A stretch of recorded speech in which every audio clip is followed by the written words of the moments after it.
नमस्कार नोंथांमोनखौ आंनि गोसो गोरबोजों बरायग्रोनानै लानानै थाबाय। दिनै आं नोंथांमोननि गेजेरावहाय लाबोदों मा प्रमिला रानी ब्रह्मआबो बायजाबाय नामा होननानै आङो थाम्बनेइलाव लाबोदों। रायजो राजाफोर मानि थाखाय बुंदों होननानै बुङोब्ला रायजो राजाफोर दिनै क'क्राझार सिभिल हस्पिटालनि माखासे इन्सट्रुमेन्टखौ लाबोनायावहाय दिनै बिथाङाबो नर्माल सिखार जानायखौ जोङो नुनो मोनदों। बिथांखौ दिनैहाय इनभाइटेसन कार्ड हरदों, लेटार हरदों बिथांखौबो नैबे क'क्राझार मेडिकेल कलेजनि माखासे क'क्राझार सिभिल हस्पिटालनिफ्राय माखासे इन्सट्रुमेन्टफोर आरो डक्टरफोरखौ ट्रेन्सफार लाबोनायावहाय बोसोरनैनि थाखाय दिनै बिनि गासै इन्सट्रुमेन्टफोरखौ लाबोनो होननायावहाय, नाथाय बेनो रायजो राजाफोर मोनसे कलेज बा मोनसे माबा इन्डास्ट्रिफोर खुलियोब्ला सरकारनि पालरफोरा गासैबो माबायावहाय बाजेट खालामखानानैसो बेफोरखौहाय लानाय जायो। आरो दिनैहाय बिटिआर एग्रिमेन्ट जानाया बा नैबे गोदान जे एनडिबिफोरजोंहाय एग्रिमेन्ट जानाया बोसोरब्रै जानानै थांबाय। बेखौ दिनै बिथांमोनहा केबिनेटआव सावरायनानै माखासे इन्सट्रुमेन्ट आरो माबायदि सालायनांगौ बेखौ बिथांमोनहा दासिमबो मोजां षड़यन्त्र सालायैखौ जों नुनो मोनदों। बिराद गाज्रि षड़यन्त्र खालामनायखौसो नुदों जोङो आसाम सरकार आरो बिटिसि सरकारखौ माखासे सालायनो हायैखौ। मानो होनोब्ला बिटिसि सरकारा दिनै आसामनि चिफ मिनिस्टार आरो माखासे केबिनेटआव जिरायनानै गोरा बाथ्रा बुंनो हानाय, उपस्थित बुद्धि दिहुननो हानाय बेबायदि गियानखौ नुहुराखै, बेबायदि माबाफोरखौहाय नलेजखौ नुहुराखै रायजो राजाफोर। जायनि फलावहाय दिनैहाय जोंनि क'क्राझार आरएनबि हस्पिटालखौ सिफायनानै, मानो थाखाय सिफायनानै होननानै बुंदोंब्ला रायजो राजाफोर बेयावनो जुदि मोनसे साब सेन्टारल' बायदि थायोब्ला गासैबो नायग्रा इन्सट्रुमेन्ट जन्त्र मन्त्रखौहाय नैबे क'क्राझार मेडिकेल कलेजाव लाबोजोबोब्ला गंसे साब सेन्टार बायदिल' जागोन। बायनायखौ लाखादो रायजो राजाफोर।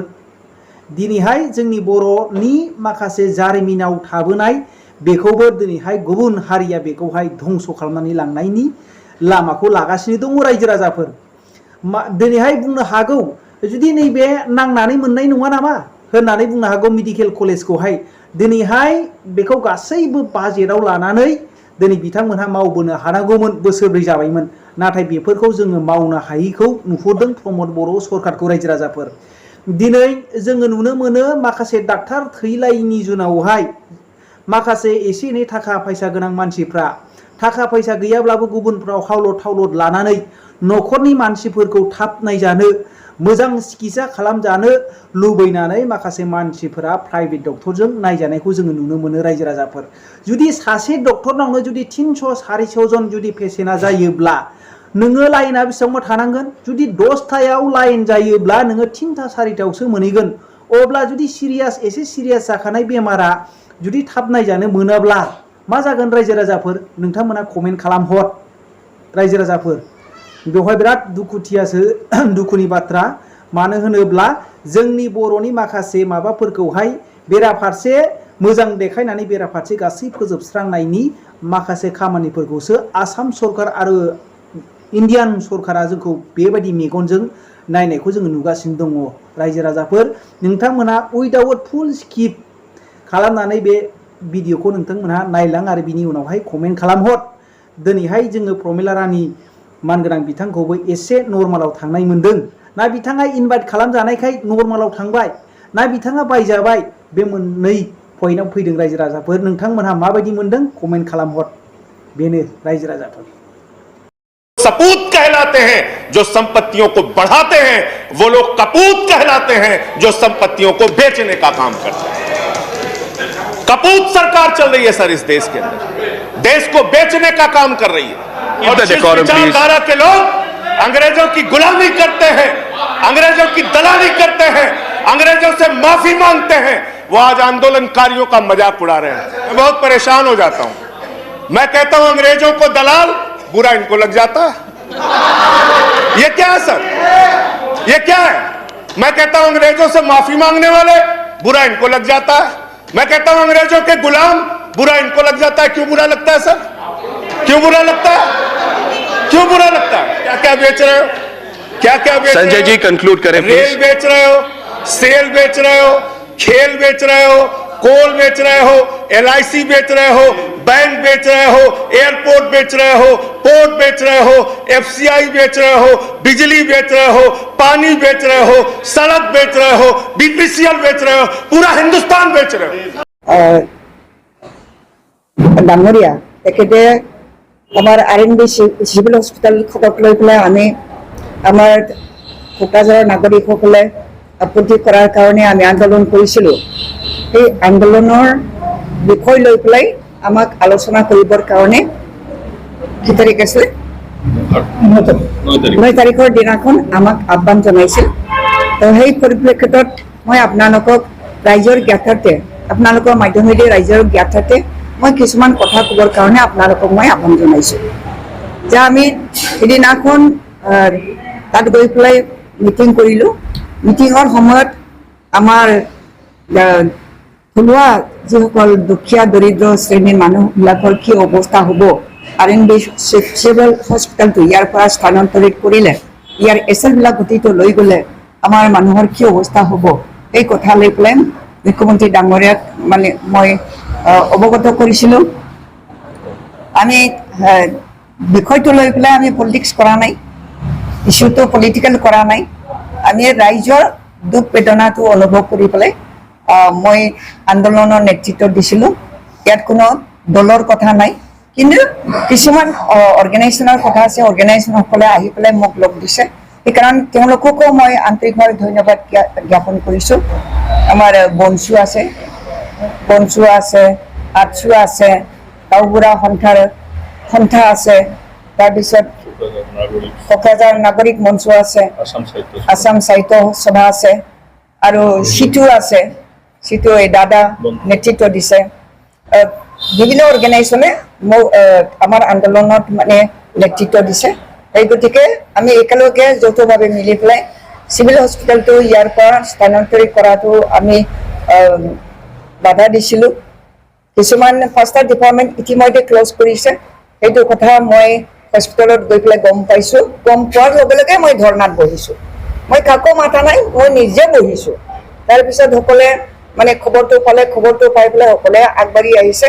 সঁচাকৈ মানে এই চিভিল হস্পিটেলটো যদি ইয়াৰ পৰা স্থানান্তৰ কৰা হয়, ইয়াৰ ক্ষমতাটো যদি হ্ৰাস কৰা হয়, তেতিয়াহ'লে আমাৰ সাধাৰণ নাগৰিকসকলৰ কাৰণে বহুত দুৰৱস্থা হ'ব। এই কথাটো জানি পেলাই সকলোৱে আগবাঢ়ি আহিছে। আপত্তি কৰিছোঁ, বাধা দিছোঁ। সেইকাৰণে আমাৰ গাঁওবিলাকৰ ওচৰ চুবুৰীয়া গাঁওবিলাকৰ গাঁওবুঢ়াসকলে খুব ভাল পাইছে। সেইকাৰণে গাঁওবুঢ়া সন্থাৰ মানে লিডাৰে আমাৰ লগত একেলগে মিলি পেলাই আন্দোলন কৰি আহিছে। বনচুৱা আন্দোলন কৰিছে, আটচা আন্দোলন কৰিছে, আৰু ABNCU আমচু তেওঁলোকে আহি পেলাই আমাক লগ দিছে। গতিকে তেওঁলোকলৈ মই মানে আন্তৰিক ধন্যবাদ জ্ঞাপন কৰিছোঁ যে আমাৰ নাগৰিকসকলৰ দুৰৱস্থাটো দেখি পেলাই তেওঁলোকে যে সহানুভূতি আগবঢ়াইছে, তাৰ কাৰণে মই খুব ভাল পাইছোঁ। আমি তেওঁলোকক ধন্যবাদ জ্ঞাপন কৰিম। আৰু আপোনালোকে আমাৰ কথাবিলাক পাব্লিক লেভেলত মানে ফ্লেছ কৰি দিছে, অৱগত কৰি দিছে। সেইকাৰণে ৰাইজেও গম পাইছে, সকলোৱে খবৰ লৈছে, সকলোৱে দুখ কৰিছে। যদি হস্পিটেল ইয়াৰ পৰা যায় আমাৰ ৰাইজৰ কাৰণে খুব সুবিধা হ'ব, এই কথাটো অনুভৱ কৰিছে। সেইকাৰণে মোক সাহস দিছে, ৰাইজৰ ফালৰ পৰাও মোক সাহস দিছে, বিভিন্ন এংগলৰ পৰা মোক সাহস দিছে। সেইকাৰণে মই আগবাঢ়ি দিছোঁ। মই মোৰ লিডাৰৰ পৰাও মানে লিডাৰকতো মই অৱগত কৰা নাই। মোৰ লিডাৰ বুলি ক'লে আগ্ৰামৰ মহিলাৰ ডাঙৰীয়া হয়, তেখেতক মই জনোৱা নাই, মই নেতৃত্ব দিছোঁ। কাৰণ এইটো ৰাইজৰ ডিমাণ্ড হয়। ৰাইজৰ ডিমাণ্ডটো আমি পিক আপ কৰিব লাগিব, ল'ব লাগিব, হাতত তুলি ল'ব লাগিব। সেইকাৰণে মই হাতত তুলি লৈছোঁ।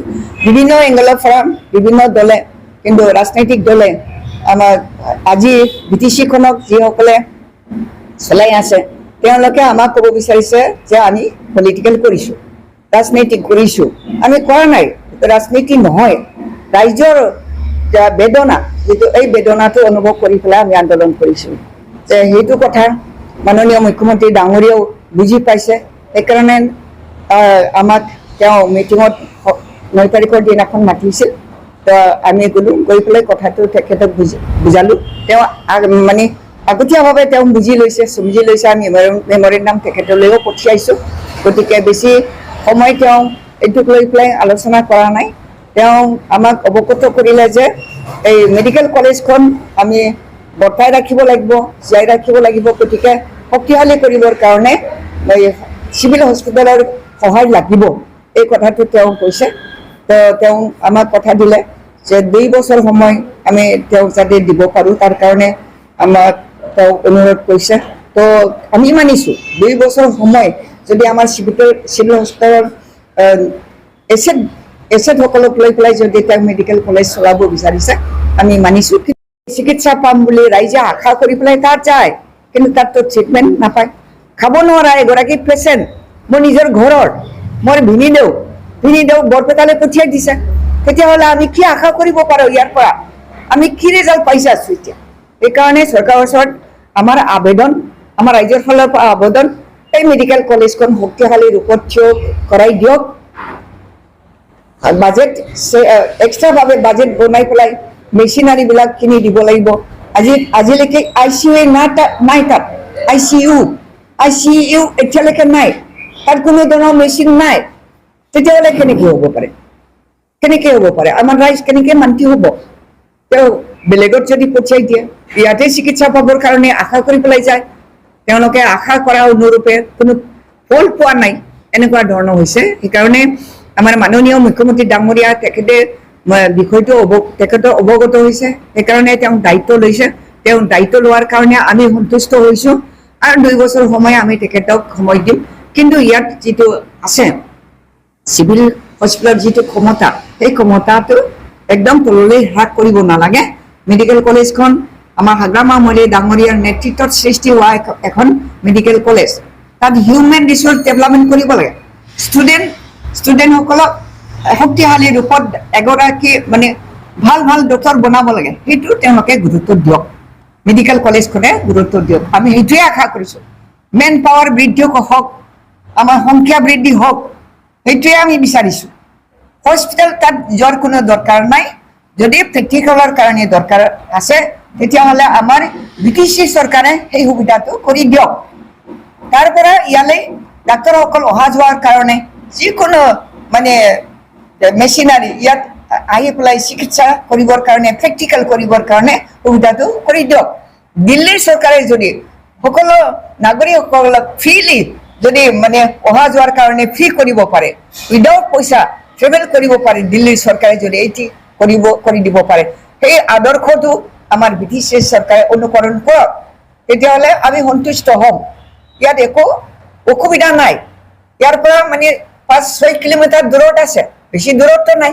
যেনেকৈ মেডিকেল কলেজটো পাহাৰৰ ওপৰত তাৰ কাৰণে বাছ আছে মেডিকেল হস্পিটেললৈ আনিবৰ কাৰণে বাছ আছে ঠিক তেনেকুৱা ধৰণৰ আমাৰ এই চিভিল হস্পিটেলখনৰ থাকক আৰু মেডিকেল কলেজখনো এটা স্বাৱলম্বী এখন মেডিকেল